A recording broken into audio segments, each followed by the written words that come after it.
مسلم عوام سے کہتا ہوں کہ آپ کے دو رشتے ہیں، ایک رشتہ آپ کی انسانیت کا ہے، دوسرا رشتہ امتی محمدیہ کا ہے۔ اٹھو، نکلو، اور جو خون بہہ چکا ہے اس کو روکو اور کردار ادا کرو، اور مسلم حکمرانوں کو جو خوف اور ڈر اور غلامی کی پالیسی اپنائی ہوئے ہیں اور ڈالروں کے عوض اقصی اور فلسطین کو فروخت کرنا چاہتے ہیں، ان کے ہاتھ کو روکو۔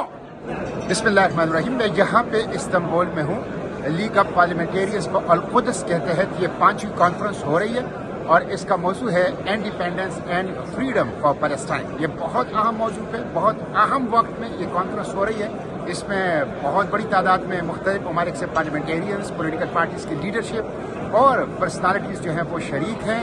اہلیان غزہ نے دنیا کے مظلوم اقوام کو مزاحمت کا، جینے کا راستہ دکھایا ہے، اور 40,000 شہداء دے کر 1 لاکھ زخمی اور 2 جوہری بموں سے زیادہ بارود برسا کر اسرائیل ان کو شکست نہیں دے سکا۔ آج اہلیان غزہ جیت چکے ہیں، فتح یاب ہو چکے ہیں اسرائیل، اور ان کے سرپرست شکست کھا چکے ہیں۔ مسلم امہ کی ذمہ داری ہے۔ جو 80 لاکھ ریگولر آرمی ہے وہ کس لیے ہے؟ جو 60 مسلم ممالک ہیں وہ کس لیے ہیں؟ جو 70% قدرتی دولت ہے وہ کس لیے ہے؟ جو 200 ارب مسلمان ہیں وہ کس لیے ہیں؟ مسلم افواج اور حکمرانوں کی ریڈ لائن اگر غزہ نہیں ہے، فلسطین نہیں ہے، القدس نہیں ہے، تو پھر یہ مسلم امہ کی فوج اور حکمران نہیں ہے۔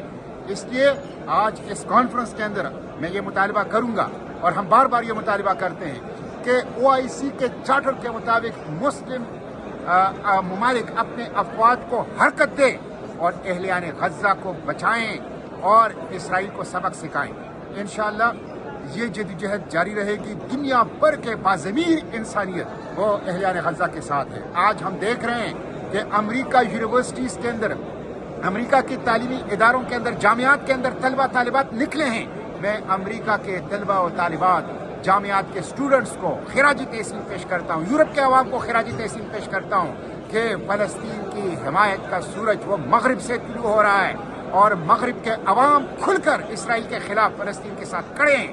تو میں ان کو خراج تحسین پیش کرتا ہوں، اور مسلم عوام سے کہتا ہوں کہ آپ کے دو رشتے ہیں، ایک رشتہ آپ کی انسانیت کا ہے، دوسرا رشتہ امتی محمدیہ کا ہے۔ اٹھو، نکلو، اور جو خون بہہ چکا ہے اس کو روکو اور کردار ادا کرو، اور مسلم حکمرانوں کو جو خوف اور ڈر اور غلامی کی پالیسی اپنائی ہوئے ہیں اور ڈالروں کے عوض اقصی اور فلسطین کو فروخت کرنا چاہتے ہیں، ان کے ہاتھ کو روکو۔